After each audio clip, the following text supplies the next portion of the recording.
금요일 저녁 6시 반쯤 학교 가방을 내팽개치고 아버지 손을 잡고 골목을 뛰어가던 그 감각이 아직도 손끝에 남아 있습니다. 좁은 유리문을 밀고 들어서면 비디오 테이프 플라스틱 케이스가 부딪히는 소리와 함께 눅눅한 먼지 냄새가 코끝을 감쌌습니다. 벽면을 가득 채운 비디오 테이프에는 빨갛고 노란 스티커가 빼곡했고 신작 코너에는 유독 빈자리가 많았습니다. 아버지는 액션 코너를 들여다보셨고 저는 만화 코너에서 로봇 그림이 그려진 테이프를 두 손으로 꼭 쥐고 서 있었습니다. 구독과 좋아요 부탁드립니다. 영상 제작에 큰 힘이 됩니다. 카운터 사장님은 두꺼운 장부에 기록을 적으셨고 벽에는 2박 3일에 1,500원이라는 가격표가 붙어 있었습니다. 그것이 90년대 대한민국의 풍경이었지만 전국 3만 5천 곳에 달했던 비디오 대여점은 이제 어디에서도 찾을 수가 없습니다. 대학가 골목마다 늘어서 있던 그 시절이 마치 다른 세계의 이야기처럼 느껴집니다. 한 시대의 저녁 풍경이 통째로 증발해버린 이 사건의 시작점으로 돌아가 보려면 80년대 초반까지 거슬러 올라가야 합니다. 그 시절 영화를 본다는 것은 극장에 가거나 텔레비전에서 방송국이 골라준 영화를 기다리는 것이 전부였습니다. 내가 보고 싶은 영화를 원하는 시간에 본다는 개념 자체가 아예 존재하지 않았던 시대였습니다. 그런데 80년대 중반 일본에서 건너온 비디오 재생기라는 작은 기계가 모든 것을 바꿔놓았습니다. 처음에는 부유한 집의 전유물이었지만 가격이 떨어지며 일반 가정에 빠르게 보급되기 시작했습니다. 안방에 비디오가 놓이는 순간 사람들에게는 생전 처음 느끼는 자유가 생겼습니다. 1,000원짜리 몇 장이면 새벽 2시에도 내가 고른 영화를 볼 수 있다는 사실은 그 자체로 혁명이었습니다. 수요가 폭발하자 전국의 골목골목에 비디오 대여점이 생겨나기 시작했습니다. 테이프 한 개의 대여료가 1,500원 정도였으니 15번 정도만 대여되면 본전을 뽑는 구조였습니다. 인기 신작은 하루에도 서너 번씩 회전했기에 나흘이면 투자금이 회수되는 셈이었습니다. 퇴직금을 털어 가게를 연 가장부터 대학생까지 너도 나도 비디오 가게를 열기 시작했습니다.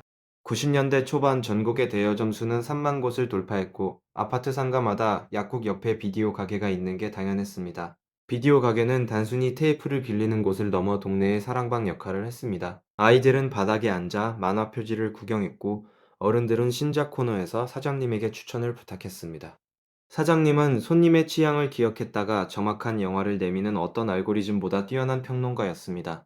그 추천의 비결은 지난 3년간 손님이 빌려간 영화를 일일이 기록한 두꺼운 장부였습니다. 토요일 아침이면 비디오를 되감기하는 위잉 소리가 온 집안에 울려 퍼졌습니다. 벌금 500원이 아까워 되감기 버튼을 누르고 기다리던 시간은 이제 사치스러운 기억이 되었습니다. 연체료 독촉 전화를 받을 때의 민망함과 죄책감은 지금 생각해도 얼굴이 뜨거워집니다. 가게 한 구석 커튼으로 가려진 성인 코너는 아이들에게 금지된 영역처럼 느껴졌습니다. 그때는 커튼 한 잠이 세계를 나누고 있었지만 이제는 손가락 몇 번이면 모든 것에 접근할 수 있습니다. 비디오 가게의 전성기는 90년대 후반 케이블 방송의 등장으로 균열이 시작되었습니다. 집에서 영화 채널을 통해 하루 종일 영화를 볼 수 있게 되자 굳이 밖으로 나갈 필요가 줄어든 것입니다. 대여 점수가 급격히 줄어들기 시작했지만 진짜 파괴자는 따로 있었습니다. 많은 이들이 DVD를 원인으로 꼽지만 사실 DVD는 대여점의 수명을 연장해 주기도 했습니다. 비디오 가게를 진짜로 죽인 것은 눈에 보이지 않는 인터넷이었습니다.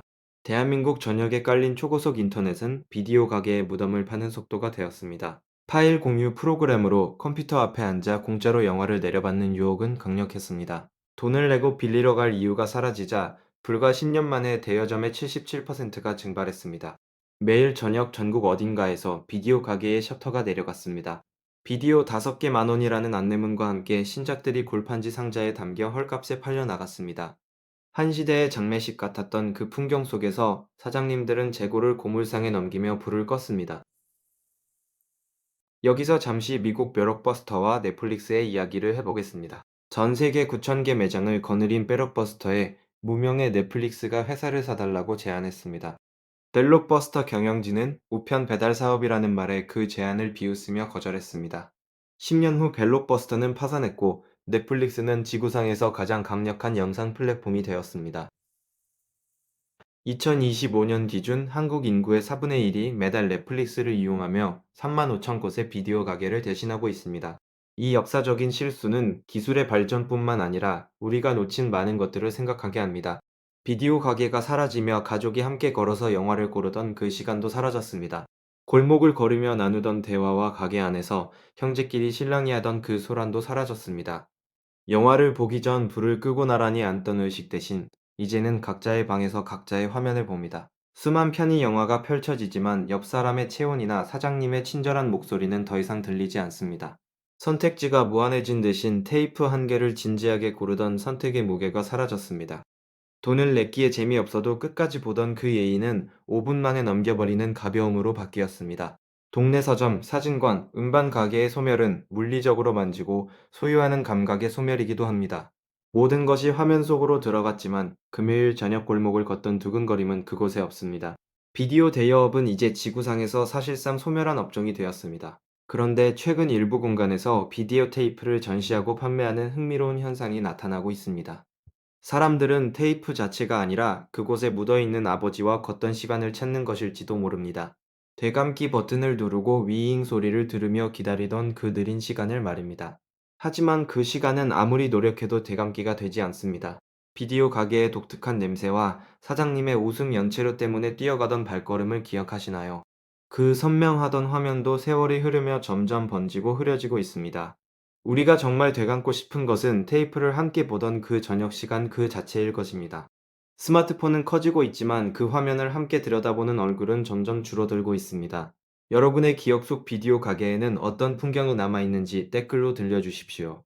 3만 5천 곳의 가게는 사라졌지만 여러분의 기억이 모이면 사라진 시대의 기록이 될 것입니다. 그 기억들은 결코 사라지지 않을 테니까요.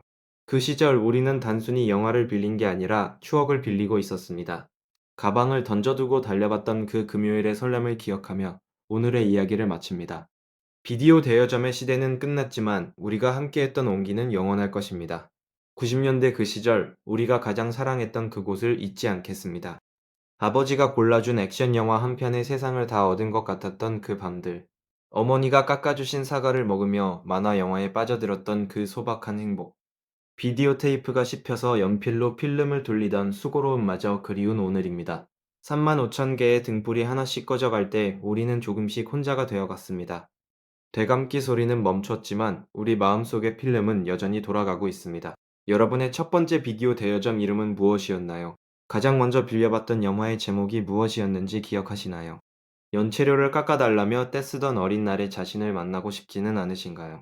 비디오 가게의 눅눅한 먼지 냄새는 사실 설렘의 냄새였습니다. 낡은 플라스틱 케이스의 감촉은 사실 약속의 감촉이었습니다. 이제는 구식이라 불리지만 우리에게는 가장 최신의 행복이었습니다. 기술이 아무리 발전해도 사람의 온기는 기술로 만들어낼 수 없습니다. 우리가 비디오 가게를 그리워하는 진짜 이유가 바로 그것입니다.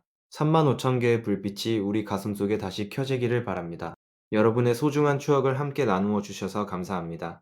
오늘도 따뜻한 밤, 그리고 멋진 영화 같은 하루 되시길 바랍니다. 다음에도 더 깊이 있는 이야기로 찾아오겠습니다.